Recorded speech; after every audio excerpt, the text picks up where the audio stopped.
चलिए रुक करते हैं अगली खबर की तरफ। मिडल ईस्ट में बढ़ते युद्ध तनाव का असर अब सीधे आपकी थाली तक पहुंच सकता है।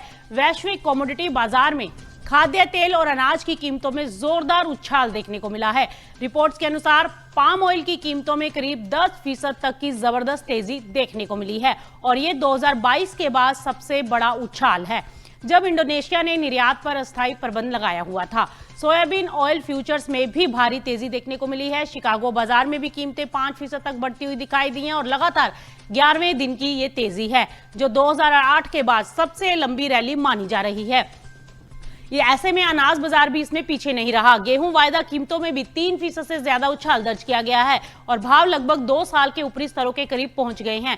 मक्का में भी 2% की तेजी देखने को मिली है, जबकि सोयाबीन में भी मजबूती दर्ज की गई है। ऐसे में माना जा रहा है कि अगर ईरान से जुड़ा युद्ध और बढ़ता है तो ऊर्जा और उर्वरक लागत में और तेजी आ सकती है, जिससे कृषि बाजारों में सप्लाई संकट गहरा सकता है। कुछ लोगों का यह कहना है कि आने वाले समय में अनाज और तिलहन बाजार फिलहाल ऊर्जा बाजार की चाल पर चलते दिखाई दे रहे हैं। अगर युद्ध बढ़ा तो मैक्रो और एनर्जी मार्केट ही एग्री कमोडिटी की दिशा तय करेंगे। चीन के बाजारों में भी तेज हलचल देखने को मिली है। डालियन कमोडिटी एक्सचेंज पर सोयाबीन मील वायदा भी 6% की तेजी के साथ कारोबार करता दिखाई दिया है। पाम ऑयल ने दैनिक ऊपरी सर्किट को छुआ और वहीं रैपसीड ऑयल और मील में भी जबरदस्त तेजी देखने को मिली। दरअसल कच्चे तेल की कीमतों में तेज उछाल की वजह से वैश्विक महंगाई की ओर चिंताएं बढ़ती दिखाई दी हैं, जिसका असर व्यापक वित्तीय बाजारों पर भी दिखाई दे रहा है।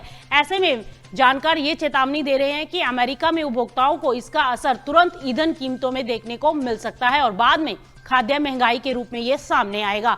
हालांकि कई किसानों ने 2026 की फसल के लिए लागत पहले ही तय कर ली है, लेकिन अगर होर्मुज जल्द नहीं खुला तो अगले साल दबाव और बढ़ सकता है। एक और बड़ा संकेत निकल कर आ रहा है कि बायोफ्यूल सेक्टर में पाम ऑयल की मांग फिर से बढ़ रही है। पाम ऑयल, गैस ऑयल और सोयाबीन ऑयल के दामों के अंतर के कारण पाम ऑयल ज्यादा आकर्षक विकल्प बनता जा रहा है।